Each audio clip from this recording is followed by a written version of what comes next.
Pessoas com deficiência foram durante muitas décadas relegadas à invisibilidade. Longe dos olhos da população, dos espaços e dos serviços públicos, o isolamento era a prática adotada para essas crianças, jovens, homens e mulheres que, amparados por algo que chamamos de caridade, tinham seus direitos negados. Mas isso está mudando graças a muitas lutas e conquistas. Mas quais mudanças de paradigmas da sociedade são necessárias para que, finalmente, a inclusão dessas pessoas seja uma realidade? Trabalhar com a expressão pessoas com deficiência significa colocar na linha de frente de todos os trabalhos, de todo o jeito de ver os fenômenos, que ali tem uma pessoa. Uma pessoa que tem uma condição específica, que é a deficiência. Mas na nossa história, né, lembrar que tratam-se de pessoas é um avanço. Infelizmente, em 2014, isso ainda significa avanço. Política pública para esse segmento da população, para as pessoas com deficiência, é uma novidade no Brasil. Há pouquíssimo tempo atrás, nós tratávamos ainda as pessoas com deficiência no campo da comiseração, do assistencialismo, da pena. A atenção às pessoas com deficiência era restrita ao que se chama o primeiro damismo, né? Aquela coisa de primeira dama, no campo da caridade, das entidades assistenciais. E agora no Brasil, de pouco tempo para cá, de 10 anos para cá, quando muito, nós estamos construindo um novo paradigma de atenção às pessoas com deficiência, que é no campo da política pública, no campo da afirmação de direitos. Para destacar essas mudanças, eu queria citar a Convenção Internacional dos Direitos das Pessoas com Deficiência, que chega ao Brasil, né, em 2008, o Brasil passa a ser signatário dessa convenção. Isso significa que o Brasil concorda com as diretrizes colocadas nesse documento e, mais do que isso, se propõe a transformar essas diretrizes em um plano de ação. Incluir na sociedade, no mundo do trabalho e na escola. Não se trata de um experimento, mas de uma decisão.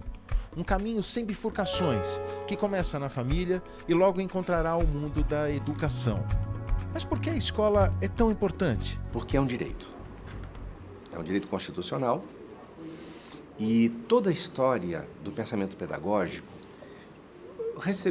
encontrou aí variações sobre o processo de inclusão, exclusão e modos, etc., do que fazer ou do que não fazer. Essas variações todas de experiências e de legislações, inclusive em diferentes países do mundo, permitiram que se decantasse, digamos assim, uma convicção do ponto de vista teórico e do ponto de vista, eu diria também, ético, e, portanto, com consequências sobre as políticas, de que toda criança, todo jovem, independente das condições pessoais, tá certo? De características, de capacidades, de habilidades, mais ou menos, limitações mais ou menos, tem direito fundamental à educação no ensino regular. Há uma compreensão, um entendimento cultural de que o lugar das pessoas com deficiência não é no mercado de trabalho, assim como não é na escola regular, né? Então, durante séculos, o lugar da pessoa com deficiência não era o lugar comum, né? Hoje, através de um processo histórico de luta social, de conquista de legislação, então o espaço da pessoa com deficiência é o espaço de todos. A tendência é de buscar os meios para que a criança, com as suas diferenças de limitação ou de capacidades para cima ou para baixo, para mais ou para menos, porque tem a questão das altas habilidades também, né? Seja participante de um processo educativo comum com as demais crianças. Isso é muito mais aprendizagem social, afetiva, de cidadania, cultural, do que a segregação. E aí a gente não está mais falando de uma aprendizagem café com leite, de uma aprendizagem que é, puxa, que bonito ele está na escola, né? Tão bacana. Nós que somos pessoas normais somos tão gentis de trazermos esta população com deficiência para a escola. Não é isso. É de fato a gente se comprometer com níveis de escolarização tão altos quanto os de qualquer pessoa, né, para as pessoas que têm deficiência. O que realmente está faltando hoje no Brasil é organizar as escolas com professores bem formados para poder fazer essa formação. Por quê? Isso implica, em certos momentos, atendimento específico, sim. Quando eu falo de paradigma inclusivo, eu não estou supondo que a criança vá para a classe regular e lá ela que se vire. E que o professor fique apenas atento a ela ali porque ela tem uma deficiência, ela tem uma dificuldade qualquer e o professor fica mais ligado nela. Não, não basta isso, né? Hoje em dia a tendência é pensar no modelo híbrido, ou seja, a criança frequenta a escola regular, as salas regulares, socializa junto com os demais colegas e ela tem um atendimento complementar, em separado, para que ela possa eventualmente superar as dificuldades. Aí o professor vai acompanhando num regime tutorial para que ela possa ir resolvendo as dúvidas e as dificuldades que ela está tendo no curso regular. A EMF Antônio Fenólio, em Taboão da Serra, São Paulo, é uma das escolas públicas que trabalham dentro desse sistema. No turno, as crianças e jovens estudam em salas comuns, com turmas heterogêneas, e no contraturno, trabalham em turmas específicas, para que suas habilidades sejam desenvolvidas. É um mundo novo que se abre para alunos, famílias e toda a comunidade escolar. Eu gosto de fazer dobradura. A Joyce, ela tem um atraso mental, ela tem epilepsia e tem um atraso mental, né? Então, no aprendizado, ela vai desenvolvendo lentamente o aprendizado dela. Dentro da escola, a gente tem uma sala de 30 alunos heterogêneos. Então, assim, a gente não trabalha só com a inclusão da criança especial deficiente. A gente trabalha com a inclusão da criança, do negro, do branco, do gordo, do magro, da aceitação da pessoa como ser humano, como ela é, né? Então, a gente parte desse pressuposto, né? Dessa concepção de inclusão na sua totalidade. Meu filho é tudo para mim. Ele é inteligente, está estudando aqui, já tem 2 anos, estuda aqui. Eu não fico no intervalo, eu não gosto de ficar lá em cima. Eu fico aqui na sala da Camila pintando, porque eu gosto muito de pintar. A gente tem um grande desafio com a família, porque a gente tem um problema muito grande com algumas mães, com alguns pais, da aceitação do filho. Elas ainda estão naquela fase do luto, né? Elas acreditam que um dia o filho delas vai ser uma criança normal. Isso é uma coisa muito comum e é um assunto muito delicado. E aí, até você conquistar essa família, perceber que essa família precisa perceber da importância do papel dela nesse desenvolvimento, porque a princípio elas querem esconder essa deficiência. Muitos nem falam pra gente. A gente acaba descobrindo no dia a dia. Aí a gente chama essa mãe para fazer anamnese e aí a gente acaba descobrindo que essa criança tem um laudo. Muitos acontecem isso, mas isso é um processo comum. E aí, quando a gente tem uma mãe parceira, a gente vê a diferença que isso faz na vida da criança. O Gabriel é síndrome de Down. Ele é muito inteligente. Ele entra na internet sozinho. Ele acha o que ele quer. Ele se desenvolve melhor. Porque ficar só com criança especial, eles regredem. Eu sei que para uma criança especial participar de um grupo com as crianças normais, o professor tem que exigir que isso aconteça, que por eles as crianças não são escolhidas. O professor muitas vezes é taxado de não aceitar, não fazer, não acolher. Mas a gente sabe que às vezes ele não está preparado para isso, ele não sabe se essa criança pode aprender e como essa criança pode aprender. E além disto, a forma de preparo não pode ser uma forma que você só informe a ele, só dê um papel dizendo ele faz isso ou faz aquilo. Ele precisa ser trabalhado junto com isso, ele precisa acreditar que a criança pode aprender dessa forma. Quando eu entrei, foi muita dificuldade mesmo, né? A apreensão que isso causa na gente, né? O que eu faço com esse aluno? Eu tenho que fazer alguma coisa por ele? Às vezes eu ficava em casa pensando, né? Como é que eu ia fazer? Eu não posso deixar esse aluno ali, né? Eu não estou incluindo. No princípio a gente fica muito receosa, né? Tipo, o que eu vou fazer? Como alcançar esse aluno? No princípio é sempre um pouco mais difícil, mas também vai muito da gente, né? Da gente querer ir atrás, da gente buscar informação, da gente chegar nesses alunos, de conversar com os responsáveis para saber como chegar nesse aluno. Colocar eles dentro da sala de aula é fácil. Olha, tá lá, tá todo mundo dentro da sala de aula e tá incluso. Não, incluir o nosso aluno é fazer com que os outros percebam a importância dele estar ali. Não é ele aprender a fórmula correta. É o aluno sentar do lado dele e falar, vem cá que eu vou te ajudar. Não só o professor. Os colegas têm que ser formados para poder acolher aquela criança, né? Caso contrário, o risco de bullying e outras práticas que poderão discriminar essa criança, intimidá-la, humilhá-la e, eventualmente, deixá-la fora do projeto e intimidá-la a continuar, pode ser muito grande. Se temos todo um esforço de acolhimento, é porque não é algo absolutamente assim tranquilo e automático para nós cuidarmos das relações, né? Então, essas crianças vão ser alvo de preconceito, vão ser alvo de estigma, e nós profissionais precisamos acolher a família, porque uma mãe saber que o filho foi jogado na lata de lixo na hora do recreio faz essa mãe querer romper qualquer limite, qualquer legislação e agir pelo ódio. E a gente precisa poder entender isso para cuidar dessa mãe e, ao mesmo tempo, pensar com a escola como é que coisas assim aconteceram. Eu só tenho aqueles amigos que são surdos. Então, tem várias esferas em que nós podemos trabalhar pensando a superação das barreiras atitudinais. Então, desde a professora que se acha incompetente porque não vai conseguir dar conta daquela criança, porque aquela criança é muito diferente, muito estranha a ela, e aí a gente trabalhar na perspectiva de recuperar a potencialidade dessa professora, porque ela já conhece muitas coisas. A gente vai trabalhar junto com os estudantes, né, para entender os fenômenos de preconceito, de discriminação que estão presentes e interferir sobre eles, em poder ajudar as crianças a entenderem as diferenças humanas, poderem se perguntar sobre as deficiências, tirar o tabu da deficiência como algo que a gente não pode olhar, não pode falar, não pode reconhecer que existe, né?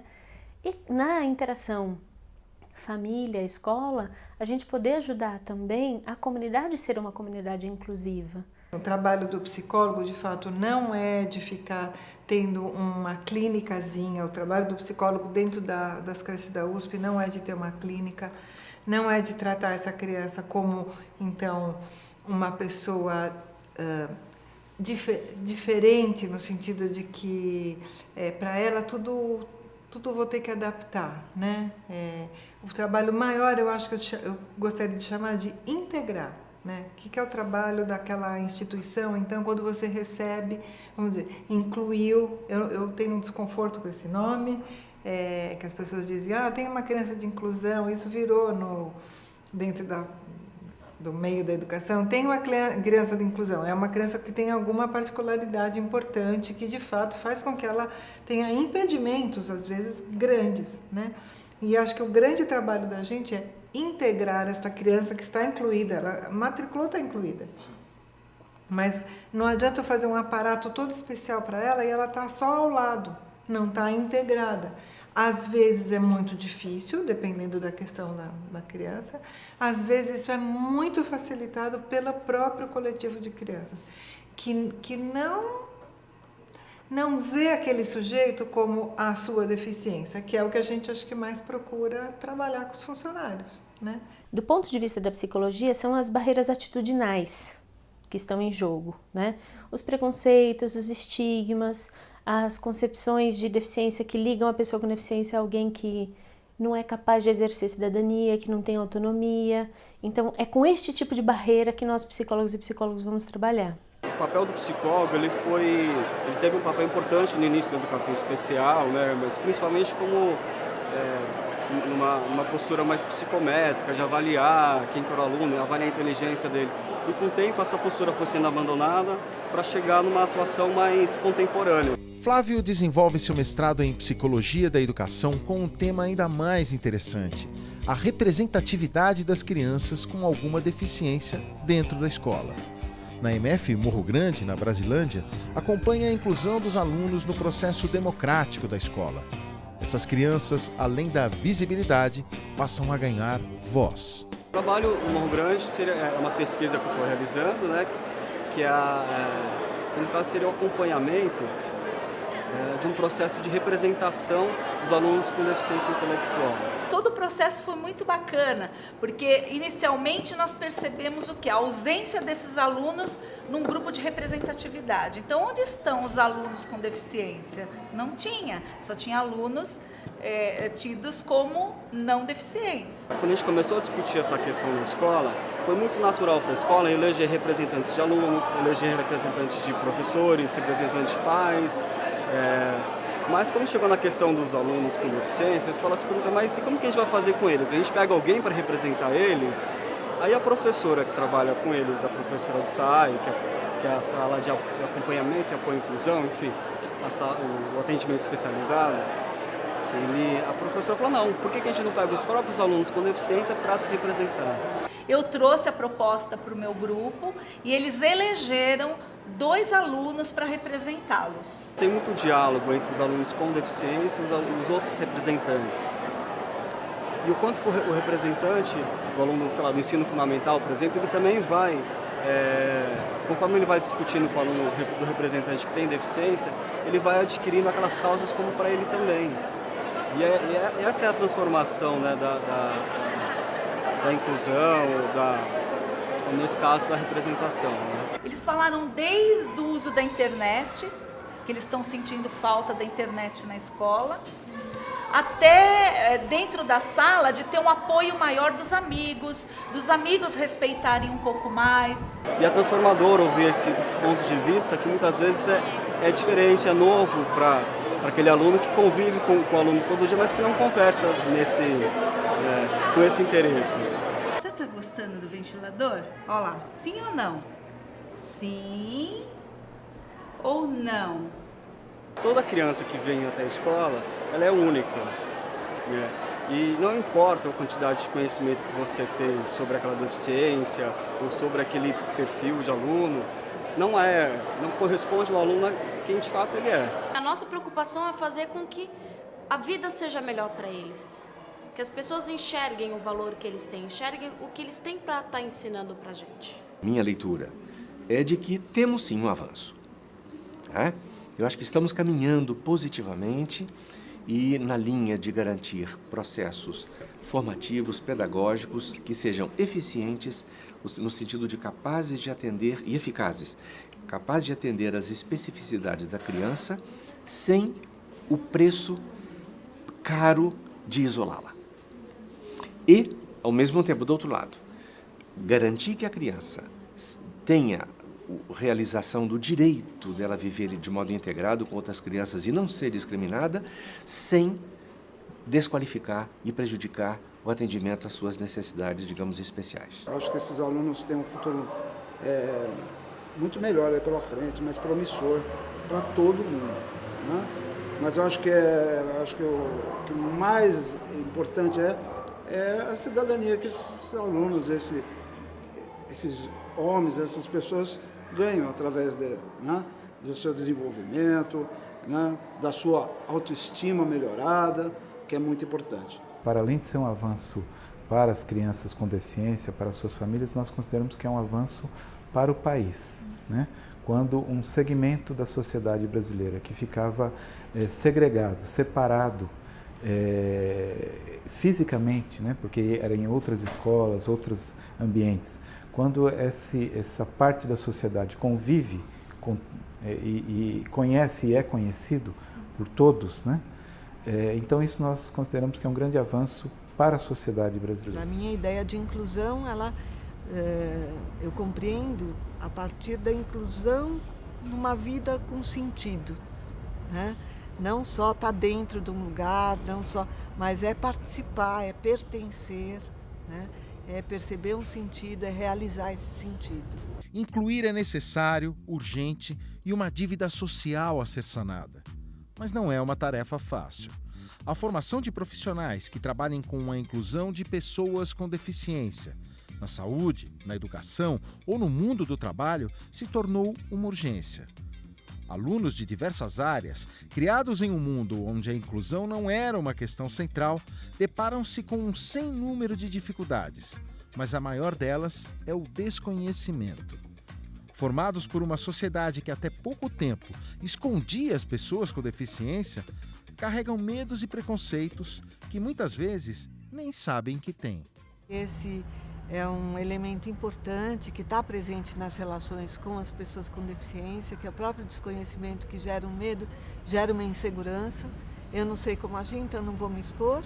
Pelo mesmo mecanismo, porque se eu me expuser, eu me fragilizo diante de algo e alguém com quem eu não sei lidar, né? Então isso acaba levando, algumas vezes, a que a pessoa evite o contato, né? Não se aproxime. Então é uma barreira atitudinal também, né? Então a gente teria que, de alguma forma, falar desse tipo de dificuldade, não esperar que na nossa cultura e no nosso percurso histórico, onde a deficiência foi muito discriminada, foi muito invisibilizada, que as pessoas aceitem com naturalidade esse convívio, né? Porque há marcas históricas aí.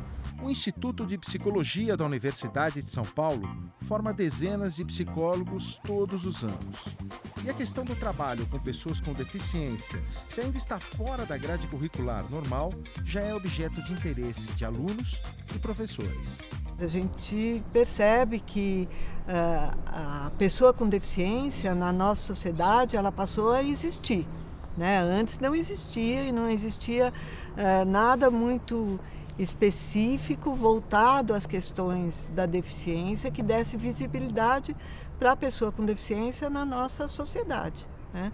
Então, elas eram muito invisibilizadas. Hoje em dia é notório que se ganhou visibilidade em muitos temas relacionados à deficiência, né? E há um interesse, uma abertura de alunos para trabalhar com esse tema. O aluno da psicologia, a tendência mais significativa quando ingressa no curso de psicologia é a busca pela clínica, né? E o trabalho com a deficiência, ele tem muitas vertentes. Tem a vertente clínica também, mas tem uma forte ou uma importante vertente educacional, né? E o psicólogo, ele pode atuar em ambas, né? Eu tenho trabalhado mais na área da educação, né? Eu pesquiso na área da psicologia escolar e educacional, então é nesse foco que eu tenho desenvolvido meu olhar, e a gente tem aqui uma disciplina que foi criada em 2005, que é uma disciplina sobre educação inclusiva. A gente fala das políticas públicas de educação. Existe uma interface importante hoje das políticas públicas de educação e saúde. Então a gente tem que falar, né, dessa troca, e também das políticas de assistência social. Então acho que a gente teria que trazer isso de uma forma mais substantiva para os nossos alunos. Então, nessa disciplina que eu ministro atualmente, a gente fala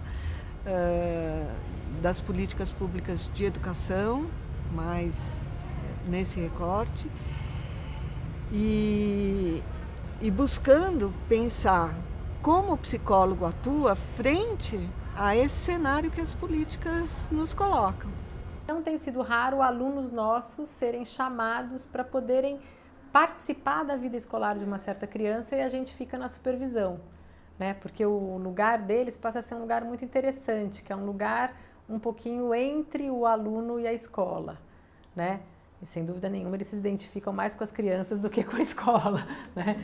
E talvez até por isso tenham muita potência para poder estar do lado dessas crianças. Então isso tem sido um trabalho corriqueiro, comum, que aparece nos estágios, que os alunos vêm pedir, que as escolas pedem estagiários, e daí eles vão, e daí a gente supervisiona. Isso tem sido um desenho comum. Não é raro acontecer de um certo estagiário de psicologia ir para a escola e na primeira supervisão comigo falar: ai, Adriana, porque essa professora, imagina que ela fez papá. Também não é raro que depois que ele vá algumas vezes, ele consiga se identificar com essa professora e falar: nossa, achei que ela, se fosse eu, ela acha que eu ia, né? Por quê? Porque essas coisas precisam de percurso, precisam de tempo. né, para você poder criar uma certa coincidência com o corpo do outro, para você entender um pouco melhor como as coisas se produzem.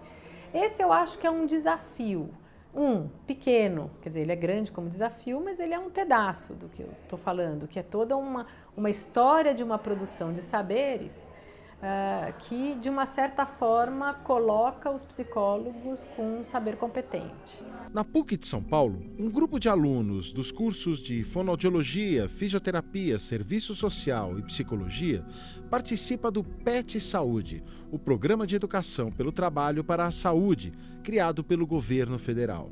Com o sistema de bolsas, o programa abre a possibilidade para que alunos participem de ações de ensino-pesquisa e conheçam por dentro o trabalho do SUS na criação da rede de atendimento para pessoas com deficiência. Ele visa reorientar a formação profissional para o SUS, trabalhando no SUS, por todo o nosso processo. E esse projeto se desenvolve na freguesia do Ó e Brasilândia, é um território de supervisão técnica de saúde. Então, os preceptores vêm às reuniões conosco e os nossos estudantes vão ao território, vão para a unidade básica de saúde, vão para a maternidade do território. Quando eu entrei na psicologia, logo na primeira semana tem uma semana que eles tem várias palestras com os professores sobre os projetos e já me atraiu a gente ter um contato com o SUS, você poder fazer um trabalho que realmente é um trabalho, né? Porque eu sinto que a gente entra na faculdade e fica tão na teoria que a gente acaba esquecendo que a gente que trabalha com a saúde, a gente tem muitas pessoas para atingir. Na faculdade a gente aprende diversas coisas, mas a gente aprende de uma forma teórica. Eu achei muito interessante essa possibilidade de ter um acesso, de ter a prática, de poder me envolver com isso. E essa questão da deficiência também era uma coisa que já me interessava, que já tinha um interesse. E durante o primeiro semestre a gente não tinha conversado muito sobre isso na graduação e eu achei bem interessante poder trabalhar isso no projeto. Poder estar dentro do SUS logo no segundo ano, coisa que eu não poderia fazer, né? A gente só tem estágio a partir do terceiro ano, não necessariamente na saúde pública. E ter a chance de estar dentro do SUS antes foi o que me chamou. E aí acabei me deparando com a deficiência, a questão da deficiência e gosto muito, assim, tenho pensado bastante em seguir por esse lado, assim. Ir ao campo, no território, me possibilitou ter esse novo olhar, tanto em cima da saúde pública, tirando toda a visão estereotipada, generalizada que eu tinha, abrindo um novo campo de conhecimento, que só vem agregando e tanto contribuir para ter um olhar sobre os usuários diferenciados. Os alunos vão lá, eles questionam, eles perguntam, eles pesquisam prontuários e agora nós estamos numa fase de começar a fazer as entrevistas com as próprias pessoas usuárias que têm deficiência, e isso é que vai trazer bastante riqueza e muita experiência para eles também vivida. Me sinto numa troca e eu acho que isso veio muito não das pessoas em si ou do projeto em si, mas da maneira, depois que a gente estuda o SUS, a gente percebe que o SUS ele é pautado nisso também, ele é construído nisso, no coletivo, não só de uma visão, muitas vezes a biomédica, uma visão normativa, sei lá, mas ele é visto na coletividade e na multiplicidade de saberes. Stephanie está tendo a oportunidade de conhecer na prática o que é essa multiplicidade de saberes. Sua pesquisa ocorre no território chamado de Foz Brasilândia, zona norte da capital paulista. Entre suas várias ações está essa roda de dança com pessoas com deficiência intelectual. Lá, ela acompanha o trabalho conjunto de uma psicóloga, uma terapeuta ocupacional e uma fisioterapeuta e dá seus primeiros passos dentro de uma equipe multidisciplinar. No NIR, que é onde a PD fica, que eu vou toda terça-feira, eu ficava tentando identificar quem era o quê. Então eu ficava na minha cabeça assim, essa pessoa deve ser físio, ela deve ser TO, ela deve ser... Só que eu sempre errava. E aí eu fui conhecendo as pessoas, fui perguntando e eu sempre errava. Porque eu tava querendo colocar cada um dentro da sua caixinha. Então isso pra mim também foi muito importante. Lá na PUC a gente tem a reunião, a gente estuda, a gente tá sempre, aprendendo e no serviço a gente está integrando esse conhecimento, sabe? A gente está... Então eles falavam, o serviço é multidisciplinar, e eu falava, isso não significava nada para mim. Só foi significar quando eu fui ver o trabalho delas, que é conjunto, e que lá na casa não existe psicóloga, não existe TO, não existe, existe o paciente que precisa ser atendido, e ele é o foco, entendeu? A gente acho que formado para olhar para o desvio, né? Porque está faltando, né? Aquela pessoa com deficiência não consegue fazer isso. Mas e o trabalho com desenvolvimento de habilidades, de autonomia, que é legal você discutir com outra pessoa, né? Que tem uma formação diferente da sua. O fato de você ter qualquer outro profissional, seja o psicólogo, seja o físico, seja fono, que tem esse olhar para a pessoa, faz muita diferença, né? Então eu acho que... E aí quando você vai para uma casa e você escuta aquele problema, depois eu posso voltar na equipe e falar, olha, Paty, tem uma questão assim, Meg, tem uma questão assada, vamos pensar o que a gente pode fazer? E aí cada um consegue contribuir com o seu olhar.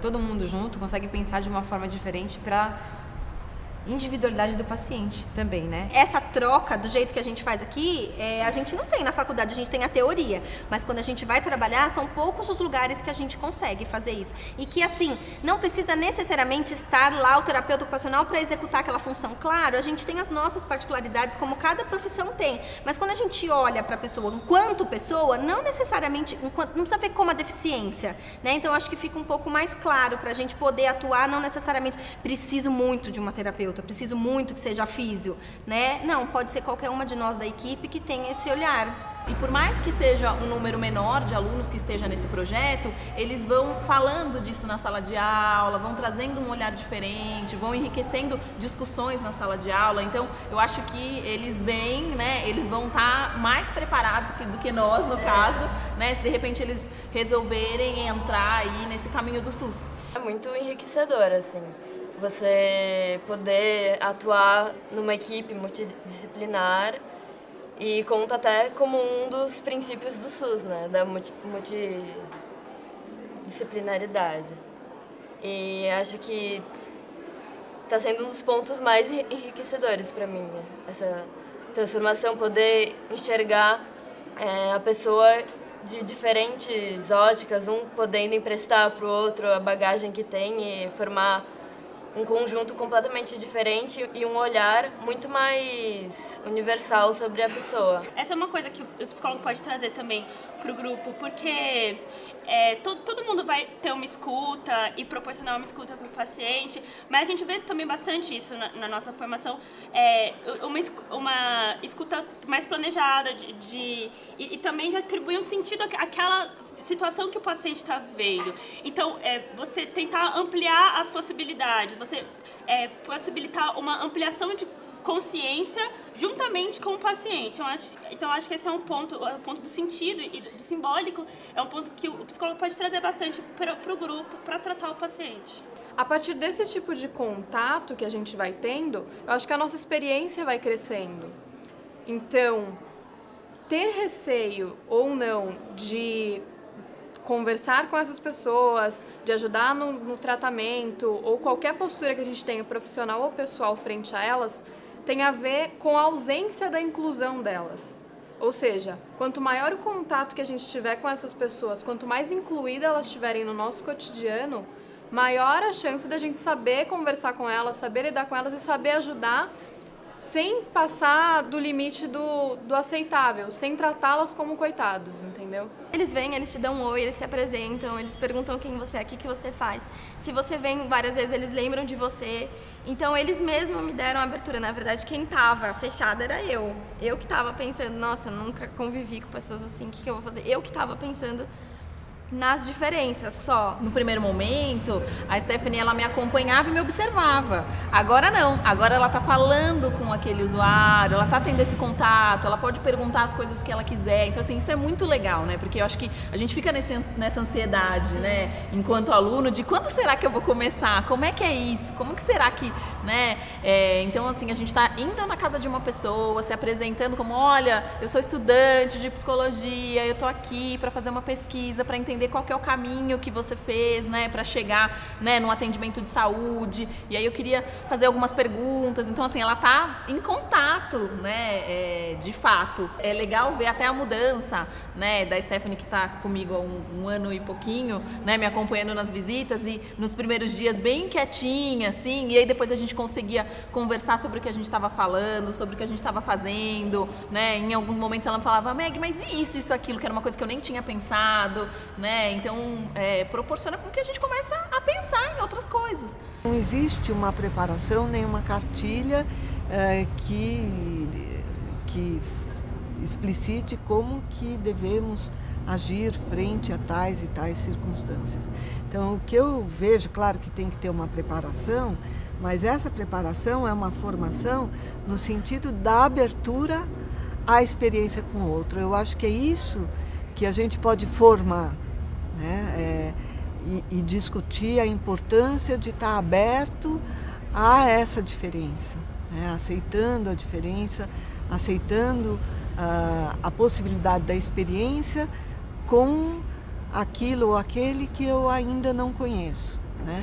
E como é que eu posso estar preparado para adentrar um universo desconhecido, sabendo que isso faz parte do meu fazer. Danilo Namo nasceu com um problema de visão, mas só um acidente aos 16 anos o transformou em deficiente visual. Uma mudança e tanto de vida. Mas isso não impediu que ele estudasse e fizesse graduação e mestrado em psicologia e doutorado em educação. Danilo é consultor de inclusão e sabe o quanto é difícil a entrada de pessoas com deficiência no mundo do trabalho. Quando você entende que a pessoa com deficiência ela é incapaz, ela não consegue gerir a sua própria vida e que, portanto, ela precisa de ajuda, e essa ajuda ela se dá por meio da caridade, você cria tanto nas pessoas que não têm deficiência, mas que fazem parte da sociedade e que fazem essa caridade, uma perspectiva de que, olha, aquele cara ele é inferior a mim, esse cara ele precisa de mim, porque sem mim ele não consegue nem comer, porque o mundo é injusto, a sociedade, sei lá, qual a razão que ele pensa, e talvez pior do que isso, né, Cláudia? Cria na pessoa com deficiência um sentimento de autopiedade e de autocomiseração. A pessoa, é muito comum isso. Nós com deficiência, a gente muitas vezes, a gente acha realmente que a gente precisa ser acolhido, precisa ser tutelado pela sociedade por uma pessoa que não tenha deficiência. Preconceito é uma coisa muito fortemente arraigada ainda na cabeça do empresariado, na cabeça das pessoas que trabalham na área de recursos humanos e mesmo na área de saúde e segurança no trabalho. E também estou convencido que esse preconceito não decorre de uma postura má intencionada das pessoas, mas ele é, sobretudo, consequência da falta de hábito da convivência com as pessoas com deficiência. Nós não somos habituados a esse tipo de convivência. Nós temos um foco para quebrar o paradigma que existia e ainda existe, em muitos casos, de achar que a pessoa com deficiência ela não vai desempenhar as funções profissionais igual uma pessoa sem deficiência. Ainda existe isso. Então, o preconceito, quando eu estava falando que não é por uma maldade da pessoa, é por desconhecimento, por falta de oportunidade de conviver. A inclusão das pessoas com deficiência nos sistemas públicos regulares de ensino e de educação precisou e precisa de uma forte vontade política e da pressão de profissionais e das próprias pessoas com deficiência. Por isso, essa inclusão parece revelar mais frutos do que a inclusão no mundo do trabalho, onde o sistema de cotas tenta forçar também que o mundo empresarial rompa seus preconceitos e entre nessa luta pela inclusão e autonomia daqueles que, por séculos, foram invisibilizados pela sociedade. Quando nós falamos da lei de cota, na verdade nós nos referimos a um artigo 93 da Lei 8.213, que é uma lei da Previdência Social. É uma lei, aliás, sobejamente conhecida pelo pessoal que mexe com recursos humanos, ou mesmo pessoal da área de saúde e segurança, porque é nela que estão definidos todos os benefícios da Previdência Social. E lá, num determinado momento, é dito que as empresas, desde que tenham 100 ou mais empregados, são obrigadas a reservarem um percentual, que varia de 2% a 5%, dos seus postos de trabalho para as pessoas com deficiência ou reabilitadas. Todo o processo, ele se baseia fundamentalmente na lei. Muitas das empresas, elas falam que não. Olha, a gente quer fazer o processo de inclusão porque a gente é diferente, porque na nossa empresa a gente respeita a diversidade. Claro que algumas empresas são assim, mas na maioria não, é cumprimento da legislação. Então o processo está muito no início ainda. E eu estou falando isso baseado em todos os dados que a gente lê, todos os artigos, as reportagens. Há um potencial enorme de contratação de profissionais com deficiência, mas eles não são contratados. Muitas vezes em função, claro, da qualificação desses profissionais. De fato, as pessoas com deficiência têm uma dificuldade maior de ter uma boa qualificação. Eles têm uma qualificação um pouco abaixo das pessoas sem deficiência. Mas, fundamentalmente, não é esse o problema. O problema é atitudinal, o problema é de mudança cultural. A pessoa que vai fazer seleção, entrevista de seleção com uma pessoa com deficiência, ela não foi preparada para isso. Ela sabe muito bem entrevistar pessoas sem deficiência, mas a pessoa com deficiência ela não foi preparada. Então a gente preparou essas pessoas para isso. Vai entrevistar um cadeirante? Tem que perguntar para ele que tipo de ajuda que você precisa. Você consegue ir ao banheiro sozinho? Às vezes a gente tem que entrar nesse tipo de aspecto que você não pergunta para uma pessoa que não tem deficiência, né? E de quanto em quanto tempo que você tem que parar para um surdo, você entende, você compreende, você precisa que eu fale mais devagar, tudo isso tem que ser falado, né, na entrevista. A questão da deficiência, eles falam, né, não me discrimine por ser deficiente, mas também não se esqueça que eu sou deficiente, porque também não sou igual, né, tem que ter esse respeito e essa consideração, porque senão a gente também faz de conta que não tem nada, né? A questão é a convivência.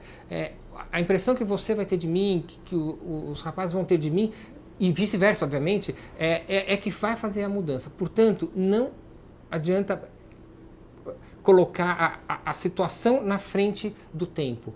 A gente só não pode não agir, mas é só com ação. É só os caras com deficiência entrando nas empresas, estando lá no dia a dia, para o pessoal sacar que aquele cara ele pode ser um ótimo profissional, como pode ser um mala, um super de um trapaceiro, que tem muito, obviamente, é ser humano. Só que isso no conceito todo mundo fala, não, aqui, pessoa com deficiência aqui é que nem qualquer um, entendeu? Mas na atitude do dia a dia é que isso vai se construir efetivamente. Então eu acho que não tem outra forma. É claro que tem toda a legislação que é importante até para pressionar as empresas, obviamente, mas ela não é suficiente para fazer a inclusão. A inclusão ela é feita no dia a dia. Daniele é surda. Pelos preconceitos vigentes, ninguém poderia dizer que ela trabalha no comércio. Mas é em uma unidade de uma grande rede de lojas que ela quebra paradigmas da sociedade. É uma espécie de faz-tudo. Ajuda na parte administrativa, trabalha no caixa. É uma referência como profissional e como ser humano. Eu perdi a audição com 2 anos de idade, aproximadamente. Eu não estudei em escolas de surdos. Eu era a única surda na escola. E eu fiz, depois entrei na faculdade, por conta do trabalho, eu não consegui seguir a faculdade de trabalho, eu tranquei. Fiquei 1 ano afastada, mas voltei agora e quero continuar fazendo um curso de administração. Os ouvintes precisam saber língua de sinais para que haja uma real inclusão social dos surdos. O meu primeiro emprego foi em um shopping. Eu tinha 16 para 17 anos.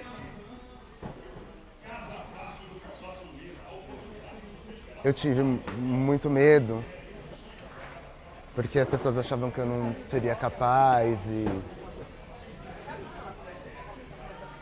As pessoas ouvintes não conhecem, né, o mundo dos surdos e como é que os surdos vivem. E não sabem da importância da língua de sinais. Mas é importante que nós, surdos, mantenhamos nossa postura. A gente não pode abaixar a cabeça. A gente tem que chegar e explicar qual é a nossa condição. Somos surdos, uma minoria linguística, usamos uma língua diferente, ensinar essa língua para as pessoas. As empresas têm que desenvolver mais a comunicação, entender um pouco da cultura surda, para que as barreiras possam realmente ser quebradas. Eu sei que é difícil, eu entendo que seja difícil, que as barreiras ainda estão aqui, são muitas, mas a comunidade surda precisa seguir lutando. Algumas empresas acreditam na inclusão, mas elas precisam entender profundamente como é que isso pode ser feito de uma forma mais adequada. Eu acredito nisso. É por isso que eu tenho me preparado nessa área. Ela tem um perfil assim de liderança que ela acaba ajudando a gente também, profissionalmente e pessoalmente dizendo, entendeu? Desesperada.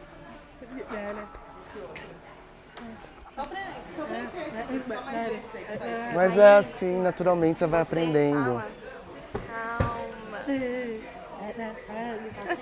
Então, igual, ela também sente do mesmo jeito quando vocês falam muito rápido. Ninguém trata ela com diferença. Então, pra gente aqui somos todos normais ou anormais, a gente brinca, né? E acaba sendo diferente, acaba sendo um dia a dia diferente, numa brincadeira ou num modo de trabalho, acaba sendo diferente. Eu particularmente estou adorando, é uma experiência nova para mim, muito nova, foi chocante, mas está sendo novo, estou amando, as pessoas que estão à volta dela também, e todo mundo aprende junto. O que acontece em geral, que a gente tem depoimentos de pessoas de loja, é que o clima da unidade melhora. Porque você vê aquela pessoa que tem uma limitação maior do que a sua, todo dia ali se esforçando, querendo dar exemplo, querendo ser profissional, feliz da vida porque está trabalhando. Então, isso leva as pessoas a refletirem também sobre a valorização que elas dão para o trabalho. Tem um impacto diferente, sim, e geralmente muito positivo. Nós temos que pensar também que os surdos não são todos iguais, que as pessoas deficientes não são todas iguais. Então tem alguns surdos que têm uma postura diferente. Sim, acontece. É como um olhar de desprezo para os outros, mas essa é uma maneira de defesa, é uma forma de defesa. Os surdos às vezes começam a se comunicar e os ouvintes olham assustados. Nossa, que isso que ele está fazendo, esses gestos. Ou falam, nossa, os surdos são bravos. Você vê como eles ficam irritados, eles são bravos, eles são nervosos. E isso não é verdade. Isso tem a ver com a estrutura da língua, com a estrutura gramatical. As expressões faciais fazem parte da gramática da língua. Então, às vezes os ouvintes também têm a noção de que o surdo tem preconceito com os ouvintes. Isso também não é verdade. Mas os ouvintes precisam conhecer melhor o surdo. E um tem que se adaptar à cultura do outro, o ouvinte é do surdo e o surdo é do ouvinte. Não é que vai contratar e vai ficar na empresa por ter deficiência, não. Ela está tendo a oportunidade de ser profissional. E aqui ela tem as barreiras eliminadas. Mas se ela não quiser ser profissional, não vai ser aqui. E isso tem dado certo, porque ao mesmo tempo que foram demitidas umas 100 pessoas que tiveram esse perfil, 940 estão querendo trabalhar. Estão aqui. 940 pessoas é uma empresa grande, né? Podemos olhar ou a metade cheia ou a metade vazia do copo. A metade vazia é que mais de 50% das empresas ainda não cumprem a legislação. A metade cheia é que nesses últimos 10, 12 anos, nós tivemos um aumento exponencial do número de pessoas com deficiência que têm um contrato de trabalho formalmente registrado e essa pessoa tem todos os direitos previdenciários e todos os direitos trabalhistas garantidos. Eu diria que, do ponto de vista quantitativo, nós avançamos bastante, mas ainda há muito a avançar. A enorme maioria das empresas nesse país tem menos de 100 funcionários. A lei de cotas, ela atinge as empresas que têm mais de 100 funcionários. As empresas que têm mais de 100 funcionários é que são obrigadas a contratar profissionais com deficiência. Então, eu ampliaria ou mudaria o foco da lei de cotas para as empresas com menos de 100 funcionários. Primeiro, elas são a maioria. Segundo, as empresas com menos de 100 funcionários, elas podem estar aqui no bairro onde a pessoa mora. Vamos me pegar como exemplo. Digamos que você tem um escritório de psicologia, de análise clínica, de testes vocacionais de psicologia.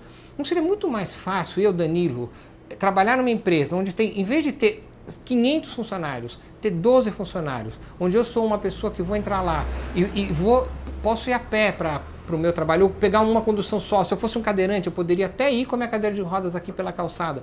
Não seria muito mais fácil para me incluir do que me incluir numa empresa que tem 8.000 funcionários, RH, departamento disso, departamento de saúde. Então, eu acho que se a gente diminuísse ou mudasse o foco da lei de cotas para as empresas com menos de 100 funcionários, não excluindo as com mais de 100, isso ajudaria muito. Por exemplo, se você pensar em pessoas com síndrome de Down, com deficiência intelectual, é muito mais fácil dele se adaptar num ambiente menor, num escritório de advocacia com 12, 20 pessoas, numa papelaria, sei lá, qualquer empresa bem menor, é muito mais fácil se adaptar do que numa grande empresa, onde a competitividade e as relações são sempre mais difíceis. Nesse processo, né, de inclusão no mundo do trabalho, a gente tem conseguido avançar. Por isso é que essa cota é de fundamental importância, e eu acho que nós, sociedade, temos que estar muito atentos a quaisquer tentativas, e elas existem e não são poucas, de se acabar com a lei de cotas. Ainda que o grande objetivo seja a gente chegar numa situação em que ela seja absolutamente desnecessária, mas esse dia só acontecerá quando as pessoas, no que se refere ao direito ao trabalho, forem contratadas pelas qualidades, habilidades que possuem, e não por conta de uma ou outra característica, de uma ou outra deficiência que porventura possa ter, então tudo bem, não precisaremos de cota. Enquanto isso não acontece, isso não aconteceu, a lei de cota tem sido uma ferramenta das mais importantes para este processo de inclusão. E aí o que a gente observa é que este convívio dentro das fábricas, dos escritórios e de outros estabelecimentos onde se trabalha lado a lado tem sido um fator facilitador, né, da aceitação e da aprendizagem do convívio com as pessoas com deficiência. A pessoa com deficiência de fato tem mais dificuldade de estudar, ela tem mais dificuldade de achar trabalho e, portanto, ela tem mais dificuldade de se tornar autônoma. Então, elas são ações importantes, só que elas têm que ter fim. Eu tenho que ter as mesmas oportunidades que vocês três tiveram para trabalhar e para estudar. O dia que isso acontecer, não tem que ter lei de proteção nenhuma. A gente tem que assumir a nossa própria vida. O psicólogo adora falar a palavra empoderamento. A gente tem que ter o empoderamento das nossas próprias vidas. Inclusão pelo trabalho, pela educação, pela saúde, inclusão pela arte. Conheça a vida desses dois homens, Moisés e Luan Luando, dois poetas da cidade. Moisés encontrou no rap sua forma de expressão. Não vejo no Congresso representação da classe. Quem faz política de acessibilidade nunca esteve cativo de uma cadeira de rodas, nunca teve, luxação nos braços, dor nas costas. Somos 30 milhões espalhados sem recurso, excluídos nas cotas, privados do mundo. Mandinga, mandinga, mandinga, mandinga. Luan, nas poesias declamadas nos saraus da periferia de São Paulo. Duas histórias que encontram na inclusão e na poesia uma convergência. O mundo, literalmente, parece que ele não foi projetado para o deficiente. Por mais que o deficiente está no mundo há muito tempo, a autoflagelação dos deuses já indicava os primórdios do defeito físico e eliminava. Quem nascia deficiente era tido como uma blasfêmia, como uma afronta aos deuses. E era eliminado, literalmente falando. E tipo assim, então... não foi a falta da existência da gente, a gente sempre foi visto como invisíveis sociais, aliás, tidos como invisíveis sociais. E faltou-se pensar nessa questão de educar uma sociedade para entender o que realmente o deficiente necessita. As políticas de acessibilidade que são desenvolvidas para nós, muitas vezes não é nem feita por deficiente, cara, entendeu? Eu entendo que é a gente que tem que saber o que é bom pra gente, entendeu? Não exatamente uma pessoa deduzir que um elevador, num horário de pico, na velocidade que ele desce, a moeda de troca é o trabalhador voltando do emprego e, que esse aleijado tem que pegar esse ônibus uma hora dessa. De boa. Acho que é um dos maiores horrores da vida de um deficiente é se deparar com uma escada de concreto. Isso é um fantasma pra nós, mano. E a periferia em si, não dá pra culpar muito, porque ninguém escolheu morar na periferia, jogaram a gente aqui, entendeu? Literalmente, às margens da sociedade, a gente veio, fomos obrigados a morar. E aí, pra adaptar a periferia, é complicado, mas é que nem eu falo, que ela fala do Brau, apoiado por mais de 50 mil manos, a periferia sempre tem uma pessoa, e aí, que é uma força aí, sempre tem uns manos. Meu, eu tive uma experiência no Rio de Janeiro, nos morros do Rio. Eu desacreditei, mano, o altruísmo daquelas pessoas pra me colocar. Meu, nós subimos tanto lance de escada, os caras comigo na mão, sabe? Corpo atrofiado, o invisível social da Ibope, comove os fracos. Você me mata e na ignorância também se mata. Recentemente uma casa noturna lá em Osasco que me convidou pra cantar e tinha a especificação da cadeirinha de roda, né, cara? Tava lá. Só que o banheiro do cara, do especial, era um depósito de entulho dele. Comecei a falar no final do show, o pessoal já tinha gostado. Eu falei, eu não posso deixar passar, senão seria demagogo e hipócrita. O banheiro dessa casa noturna, e não adianta me chamar de maníaco do banheiro, não. Estou falando da deficiência, da indiferença social. O banheiro do estabelecimento aqui comercial que eu vim cantar certo? Não tem adaptação. Agora é o seguinte, os caras fazem uma jogada capitalista, atrofia o cérebro de vocês com bebida, certo? Me convida aqui para fazer esse tipo de coisa também, porque querendo ou não, ele está atrofiando a minha carreira também com o cérebro de vocês, que já dá uma passada pela bebida ali, também pelo alcoolismo, porque é todo jogo, né? Põe o cara na casa, faz a dele, tudo bem. Mas saibam que é um cantor de rap, vai falar. Infelizmente, informação é o que te falta. Falta consciência coletiva na periferia. Falta quem viva na carne o meu dia a dia. Quem convive em meio ao preconceito e olhar que machuca é o mesmo que na necessidade gera dúvida. Te faz pensar que poderia ser você, seu filho, sua dó. Só torna mais difícil o meu caminho. A compreensão não existe. Ele até olha o deficiente, mas tipo... Aliás, eu acho que ele não vê o deficiente, é que nem eu costumo dizer, é invisível social mesmo, né, cara? Você tem que se preparar, senão é complicado, fica difícil. A ideia da capa do disco é simples, cara, é Brasil deficiente, né, onde é um Brasil de surdo, cegos e mudos. Aqui atrás também acaba criando-se uma outra deficiência social, que a polícia não pode ver preto que é a mão na cabeça, agora mudou um pouco as abordagens, mas era mais ou menos com isso. Então, e assim vai, mano, o disco... Chama-se Moisés, Brasil Deficiente. Mano, a gente tá aqui, entendeu? O deficiente tá aqui. E a gente não quer sua pena, não quer sua dó. Só quer o seu respeito para poder sobreviver. Reflita, o quanto que sua pena me julga é o mesmo que levar a pergunta. Moisés precisa de ajuda, alerta a sociedade. Só quem convive sabe, o seu respeito já favorece a minha liberdade. Só quem convive realmente sente. Esse é um pouco do trabalho que a gente faz mesmo, com música, com rap. Começa a fazer no fundo da casa da gente e acaba terminando nos centros das grandes galerias mesmo, para vender, para fazer a parada chegar na sua mão. Isso é o trabalho informal do rap nacional e dessa forma aí. A intenção é fazer a mensagem chegar. Sem palavra mesmo, tá um dia com vocês aí, um dia de trabalho do lado de vocês, sem palavra mesmo. Agradece de Deus a parada. Forte abraço aí. No dia de nossa entrevista, Luan iria participar de um sarau em um CIEJA. CIEJA é Centro Integrado de Educação de Jovens e Adultos. Ele surgiu para dar atendimento a todos os horários para a educação de jovens e adultos, porque numa cidade de São Paulo não dá para você ter só EJA à noite. Então a gente faz uma escola completamente diferente para atendê-los. Eu, quando eu fiquei sabendo, falaram assim, lá estuda cegos, estudam cadeirantes, estudam pessoas mentais. Eu falei, meu Deus do céu, deve ser uma bagunça terrível. E é a escola mais organizada que eu já vi. Hoje a gente está tendo um encerramento com uma atividade com a premiação, a gente fez um concurso literário. E aí tem um amigo, um parceiro, que é o Luan. Chega aí, Luan. Que é autor, poeta, e ele vai falar um pouco dessa experiência dele. Meu nome é Luando, eu sou poeta da região. E aí eu lancei um livro em 2011 chamado Manda a Busca. E aí o Luan, por ser, tem uma deficiência também, como que foi essa trajetória até virar autor, publicar o livro?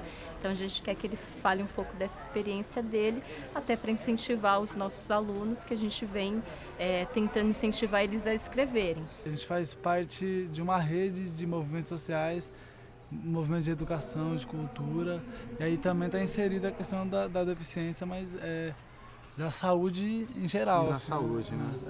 Na saúde, na habitação, né? Na cultura mais, né? Porque na verdade é a linguagem que a gente mais trabalha aqui na região. Você vê a situação assim, para a gente conseguir políticas públicas para a região, para pessoas que não têm deficiência, já é difícil. Agora imagina para a pessoa que tem uma deficiência, que necessita às vezes de um profissional, de um especialista em determinada área, né? Então é mais complicado ainda, assim, né? O deficiente, ele vive num mundo de enfrentar obstáculos mesmo, de criar novas formas, né? Vamos!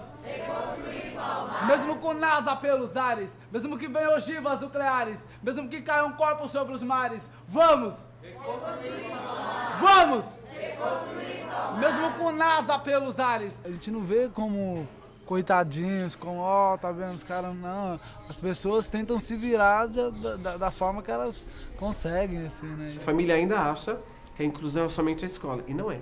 É cultura, esporte, lazer, trabalho, é uma gama de coisas que a família não acha que é importante. Ela acha que a escola tem que dar conta de tudo, e a escola não dá conta nem das pessoas que não têm deficiência.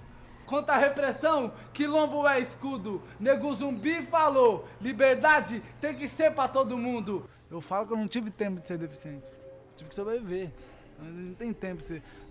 Eu costumo falar que a gente teve que ser eficiente, ao contrário desse conceito de deficiente, portador deficiente, aquele que tem uma dificuldade. Não, a gente é obrigado a criar outras formas, né, de sobreviver, de interagir em sociedade. Todos eles têm habilidades e ao desenvolvimento dessas habilidades, lógico que a gente tem todo um cuidado, né, para cada um para construir junto. Esses são os meus cuidados. Esses são meus cuidados. Então, assim, tem essa construção de escutar cada um. Eu acho que essa coisa de ter esse cuidado, né, de ouvir cada um e do que ele sabe a partir daí para poder ampliar isso. A gente acredita muito mais na socialização, no acolhimento, na participação, na inclusão dessa maneira que você está vendo todo mundo junto. Você é uma obra preciosa que Deus criou,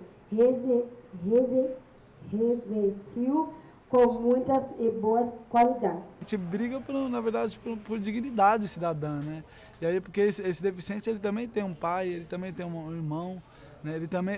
Esse deficiente, ele herda uma sequela social que, mano, não é de hoje, é desde quando o primeiro português pisou nesse país. Eu quis prioritariamente que a minha poesia fosse para os trabalhadores, para os filhos dos trabalhadores, para quem mora na periferia, para quem é retratado, né? Porque a poesia produzida na periferia, ela causa um reconhecimento de vida, né? Ela tem esse negócio da identidade, né? Não tem como a gente deficiente levantar só a bandeira dos deficientes, né? A gente levanta a bandeira da habitação, levanta a bandeira da mulher, tem que levantar, porque ele vive em sociedade, né? Então, deficiente é a sociedade, né? Na verdade. E a política pública tem que ser integrada, na verdade, né? Não adianta pensar só para o deficiente, pensar que uma rampa vai resolver a vida do deficiente. Vou colocar uma rampa assim, ele vai conseguir subir no ônibus e ele vai poder sair de casa.